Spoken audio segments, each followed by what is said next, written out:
Pengakuan Baradae bongkar kesalahan Ferdy Sambo taruh pistol Brigadir J.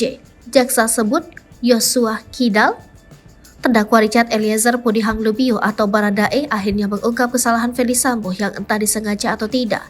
Hal itu terkait kesalahan tindakan Ferdy Sambo dalam meletakkan senjata api milik Brigadir J. Seperti diketahui, Ferdy Sambo menurut keterangan Baradae menggunakan senjata api milik Brigadir J untuk menghabisi nyawa ajudannya itu.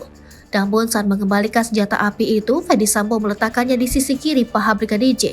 Padahal, kata Baradae, rekan sesama ajudannya itu bukan pengguna tangan kiri. Keterangan itu terungkap saat jaksa menanyakan soal kesaksian Baradae yang mendengar kalau Ferdy Sambo mengokang 2 kali senjata api dalam sidang di Pengadilan Negeri Jakarta Selatan. 2 kali waktu itu krak-krak atau sekali kokang senjata? Tanya jaksa dalam persidangan. Sekali dulu, jawab Baradae. Habis itu saudara mendengar lagi setelah tembak-menembak, tanya lagi jaksa. Siap, baru pas balik arah dari nembak ke atas tangga. Kan balik arah tuh Pak FS atas TV nembak. Dah itu pas pegang senjata dikokang lagi bapak. Itu saya lihat udah HS, senjata lain, ujar dia. Setelah itu jaksa menggali keterangan Baradae soal kebiasaan Brigadir J dalam memakai senjata api. Kata dia Brigadir J kerap menggunakan pistol dengan menggunakan tangan kanan dan senjata api itu juga selalu berada di paha sisi kanan Brigadir J. Saudara kan akrab dengan Yosua, saudara tahu kebiasaan dia, apakah saudara Yosua kidal? Tanya jaksa kepada Baradae. Tidak, bukan kidal.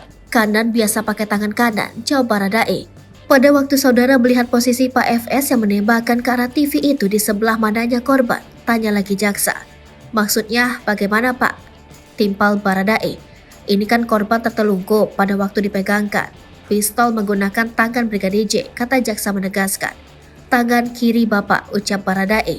Dan senjata diletakkan di, tanya jaksa, di samping kiri, jawab Baradae. Di dekat tangga, tanya kembali jaksa. Di dekat tangan, timpal Baradae. Makanya tadi saya tanyakan apakah korban Brigadir J kidal, ucap jaksa penuntut umum. Pertanyaan itu lantas dibantah oleh Baradae dengan menyatakan kalau Brigadir J menggunakan tangan kanan.